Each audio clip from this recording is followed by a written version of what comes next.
ನಮಸ್ಕಾರ. ಬ್ರಹ್ಮಾಂಡದಲ್ಲೇ ಅತ್ಯಂತ ಶಕ್ತಿಶಾಲಿ, ಅತ್ಯಂತ ಸಂಕೀರ್ಣವಾದ ವಸ್ತು ಯಾವುದು ಅಂತ ಎಂದಾದರೂ ಯೋಚಿಸಿದ್ದೀರಾ? ಬನ್ನಿ, ಅದರ ಬಗ್ಗೆ ತಿಳಿದುಕೊಳ್ಳೋಕೆ ಒಂದು ಸಣ್ಣ ಪ್ರವಾಸಕ್ಕೆ ಹೋಗಿ ಬರೋಣ. ಈ ಪ್ರಶ್ನೆ ಕೇಳಿದ ತಕ್ಷಣ ನಮ್ಗೆ ನೆನ್ಪಾಗೋದು ಯಾವುದೋ ದೊಡ್ಡ ನಕ್ಷತ್ರ ಅಥವಾ ಒಂದು ಬೃಹತ್ ಬ್ಲ್ಯಾಕ್ ಹೋಲ್ ಆಗಿರ್ಬೋದು ಅಲ್ವಾ? ಆದ್ರೆ ಉತ್ತರ ಅದಲ್ಲ.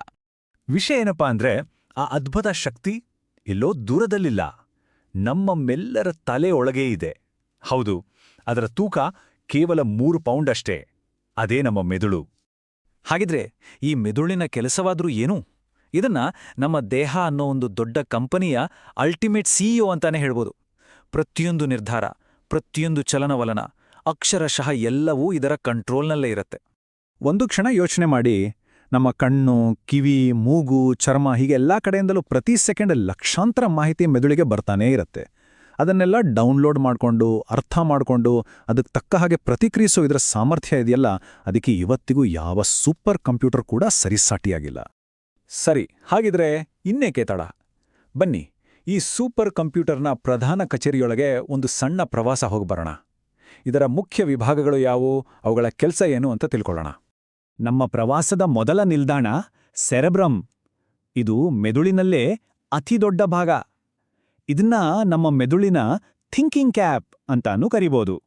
ಯಾಕಂದ್ರೆ ಕಷ್ಟದ ಲೆಕ್ಕ ಮಾಡೋದ್ರಿಂದ ಹಿಡಿದು ಒಂದು ಹೊಸ ಭಾಷೆ ಕಲಿಯೋದು, ಪ್ಲಾನ್ ಮಾಡೋದು, ಈ ಥರದ ಎಲ್ಲ ಹೈ ಲೆವೆಲ್ ಕೆಲಸಗಳು ನಡೆಯೋದೇ ಇಲ್ಲಿ. ಈ ಚಾರ್ಟ್ ನೋಡಿದ್ರೆ ನಿಮ್ಗೆ ಗೊತ್ತಾಗುತ್ತೆ, ನಮ್ಮ ಮೆದುಳಿನ ಒಟ್ಟು ತೂಕದಲ್ಲಿ ಬರೋಬ್ಬರಿ 85% ಭಾಗ ಕೇವಲ ಸೆರೆಬ್ರಮ್ದೇ. ಅಂದ್ರೆ ಯೋಚನೆ ಮಾಡಿ, ನಮ್ಮ ಮೆದುಳಿನ ಬಹುಪಾಲು ಶಕ್ತಿ ಆಲೋಚನೆ, ಕಲಿಕೆ ಮತ್ತೆ ನಿರ್ಧಾರಗಳನ್ನು ತೆಗೆದುಕೊಳ್ಳಿಕ್ಕಾಗಿಯೇ ಮೀಸಲಾಗಿದೆ. ನಿಜಕ್ಕೂ ಅದ್ಭುತ ಅಲ್ವಾ? ಸರಿ, ಸೆರೆಬ್ರಮ್ ನಂತರ ಮೆದುಳಿನ ಇನ್ನೆರಡು ಪ್ರಮುಖ ಭಾಗಗಳನ್ನ ಭೇಟಿ ಮಾಡೋಣ. ಇವುಗಳನ್ನ ನಾವು ಸೈಲೆಂಟ್ ಹೀರೋಗಳು ಅಂತಾನೆ ಕರಿಬೋದು. ಒಂದು ನಮ್ಮ ಚಲನವಲನವನ್ನ ನಿಯಂತ್ರಿಸಿದ್ರೆ, ಇನ್ನೊಂದು ನಾವು ಬದುಕಿರೋದಕ್ಕೆ ಬೇಕಾದ ಮೂಲಭೂತ ಕೆಲಸಗಳನ್ನ ನೋಡ್ಕೊಳ್ಳುತ್ತೆ. ಇದು ಸೆರೆಬೆಲಮ್ ಮೆದುಳಿನ ಹಿಂಭಾಗದಲ್ಲಿ ಇರುತ್ತೆ. ನಾವು ಸರಾಗವಾಗಿ ನಡೆಯೋಕೆ, ಓಡೋಕೆ, ಯಾಕೆ ಡ್ಯಾನ್ಸ್ ಮಾಡೋಕ್ಕೂ ಕೂಡ ಇದೇ ಕಾರಣ. ಇದು ನಮ್ಮ ದೇಹದ ಬ್ಯಾಲೆನ್ಸ್ ಮತ್ತು ಕೋಆರ್ಡಿನೇಷನ್ ಮ್ಯಾನೇಜರ್ ಇದ್ದ ಹಾಗೆ. ಇದು ಸರಿಯಾಗಿ ಕೆಲಸ ಮಾಡಲಿಲ್ಲ ಅಂದ್ರೆ ಒಂದು ಹೆಜ್ಜೆ ಇಡೋದಕ್ಕೂ ಕಷ್ಟಪಡ್ಬೇಕಾಗುತ್ತೆ. ಸೆರೆಬೆಲ್ಲಮ್ ಆಯಿತು, ಈಗ ಮುಂದೆ ಹೋಗೋಣ. ಈಗ ನಾವು ನೋಡಕ್ ಹೊರಟಿರೋದು ಬ್ರೈನ್ ಸ್ಟೆಮ್. ಇದು ಎಂಥ ನಂಬಿಕಸ್ಥ ಸೇವಕ ಅಂದ್ರೆ, ನಾವು ಗಾಢ ನಿದ್ರೆಯಲ್ಲಿದ್ದಾಗ್ಲೂ ನಮಗೋಸ್ಕರ ಎಚ್ಚರವಾಗಿತ್ಕೊಂಡು ಕೆಲಸ ಮಾಡ್ತಾ ಇರುತ್ತೆ. ಹಾಗಿದ್ರೆ ಇದ್ರ ಕೆಲ್ಸವಾದ್ರೂ ಏನು? ನಮ್ಮ ಉಸಿರಾಟ, ಹೃದಯ ಬಡಿತ, ನಾವು ತಿಂದ ಆಹಾರ ಜೀರ್ಣ ಆಗೋದು, ಈ ತರಹದ ಅತೀ ಮುಖ್ಯವಾದ ಕೆಲಸಗಳೆಲ್ಲವನ್ನೂ ಇದು ಆಟೋಪೈಲಟ್ ಮೋಡ್ನಲ್ಲಿ ನೋಡ್ಕೊಳ್ಳುತ್ತೆ. ನಾವು ಇದರ ಬಗ್ಗೆ ತಲೆಕೆಡಿಸ್ಕೊಳ್ಳೋ ಪ್ರಮೇಯವೇ ಬರೋದಿಲ್ಲ. ಎಲ್ಲವೂ ಆಟೋಮ್ಯಾಟಿಕ್ ಆಗಿ ನಡೀತಾ ಇರುತ್ತೆ. ಈಗ ನಮ್ಮ ಪ್ರವಾಸದ ಕೊನೆಯ, ಆದರೆ ತುಂಬಾನೇ ಪ್ರಮುಖವಾದ ನಿಲ್ದಾಣಕ್ಕೆ ಬಂದಿದ್ದೇವೆ. ಇದರ ಹೆಸರು ಅಮಿಗ್ಡಾಲಾ. ನೋಡೋಕೆ ಬಾದಾಮಿ ಆಕಾರದ ಒಂದು ಚಿಕ್ಕ ಭಾಗವಷ್ಟೇ. ಆದರೆ ನಮ್ಮ ಖುಷಿ, ದುಃಖ, ಕೋಪ, ಭಯ ಹೀಗೆ ಎಲ್ಲ ಭಾವನೆಗಳ ಕೇಂದ್ರಬಿಂದು ಇದೆ. ಅಷ್ಟೇ ಅಲ್ಲ, ನಮ್ಮ ಜೀವನದ ಪ್ರಮುಖ ನೆನಪುಗಳನ್ನ ಭದ್ರವಾಗಿ ಇಟ್ಕೊಳ್ಳೋ ಜವಾಬ್ದಾರಿಯೂ ಇದರದೇ. ಸರಿ, ಮೆದುಳಿನ ಮುಖ್ಯ ಭಾಗಗಳ ಬಗ್ಗೆ ತಿಳ್ಕೊಂಡಾಯ್ತು. ಆದರೆ ಇಷ್ಟೇ ಅಲ್ಲ, ನಮ್ಮ ಮೆದುಳಿಗೆ ಕೆಲವು ಗುಪ್ತ ಪ್ರತಿಭೆಗಳು ಅಂದರೆ ಸೀಕ್ರೆಟ್ ಪವರ್ಸ್ ಕೂಡ ಇವೆ. ಅವು ಯಾವ್ದಾವು ಅಂತ ನೋಡೋಣ ಬನ್ನಿ. ಇದನ್ನ ಕೇಳಿದ್ರೆ ನಿಜಕ್ಕೂ ಆಶ್ಚರ್ಯ ಆಗ್ಬೋದು. ನಮ್ಮ ಮೆದುಳು ಸುಮಾರು 12 ರಿಂದ 25 ವಾಟ್ನಷ್ಟು ವಿದ್ಯುತ್ ಉತ್ಪಾದನೆ ಮಾಡುತ್ತೆ. ಅಂದ್ರೆ ಒಂದು ಸಣ್ಣ LED ಬಲ್ಬನ್ನು ಆರಾಮಾಗಿ ಉರಿಸ್ಬೋದು. ಒಂದ್ ರೀತಿ ಹೇಳಬೇಕಂದ್ರೆ ನಮ್ಮ ತಲೆಯೊಳಗೆ ಒಂದು ಬಿಲಿ ಪವರ್ ಪ್ಲಾಂಟ್ ಇದೆ.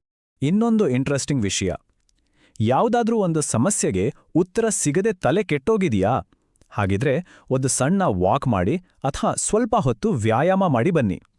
ಯಾಕಂದ್ರೆ ವ್ಯಾಯಾಮ ಮಾಡಿದಾಗ ನಮ್ಮ ಮೆದುಳು ಕಲಿಕೆಗೆ ಸಹಾಯ ಮಾಡುವ ಕೆಲವು ಕೆಮಿಕಲ್ಗಳನ್ನ ರಿಲೀಸ್ ಮಾಡುತ್ತೆ.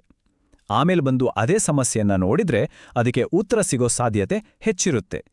ಇದೊಂದು ಸಿಂಪಲ್ ಆದ್ರೆ ಪವರ್ಫುಲ್ ಬ್ರೈನ್ ಹ್ಯಾಕ್. ಸರಿ, ನಮ್ಮ ಈ ಚಿಕ್ಕ ಪ್ರವಾಸ ಈಗ ಮುಕ್ತಾಯದ ಹಂತಕ್ಕೆ ಬಂದಿದೆ. ಈ ಎಲ್ಲ ವಿಷಯಗಳಿಂದ ಒಂದಂತೂ ಸ್ಪಷ್ಟ, ನಮ್ಮ ಮೆದುಳು ಅನ್ನೋದು ಎಂಥ ಅದ್ಭುತವಾದ ಒಂದು ಕಮಾಂಡ್ ಸೆಂಟರ್ ಅಂತ. ವಿಜ್ಞಾನಿಗಳು ಎಷ್ಟೇ ಸಂಶೋಧನೆ ಮಾಡಿದ್ರು ನಮಗೆ ಇದರ ಬಗ್ಗೆ ತಿಳಿದಿರೋದು ಇನ್ನೂ ಸಾಗರದಲ್ಲಿ ಒಂದು ಹನಿಯಷ್ಟು ಮಾತ್ರ. ಕೊನೆಯದಾಗಿ ಒಂದು ಮಾತು, ನಮ್ಮ ಆಲೋಚನೆ, ನಮ್ಮ ಭಾವನೆ, ನಮ್ಮ ನಂಬಿಕೆ ಈ ಎಲ್ಲವೂ ಹುಟ್ಟೋದು ನಮ್ಮ ಮೆದುಳಿನಲ್ಲೇ. ಅಂದ್ರೆ ನಾವು ನೋಡುವ ಈ ಪ್ರಪಂಚ, ನಮ್ಮ ವಾಸ್ತವ, ಅದನ್ನ ಸೃಷ್ಟಿಸೋದು ನಮ್ಮ ಮೆದುಳೆ. ಹಾಗಿದ್ರೆ ಇಂತಹ ಒಂದು ಅದ್ಭುತವಾದ ಶಕ್ತಿಯನ್ನು ಬಳಸಿ ನಾವು ಎಂತಹ ವಾಸ್ತವವನ್ನ ಸೃಷ್ಟಿಸಿಕೊಳ್ಬೋದು? ಇದೊಂದು ಯೋಚಿಸಬೇಕಾದ ವಿಷಯ.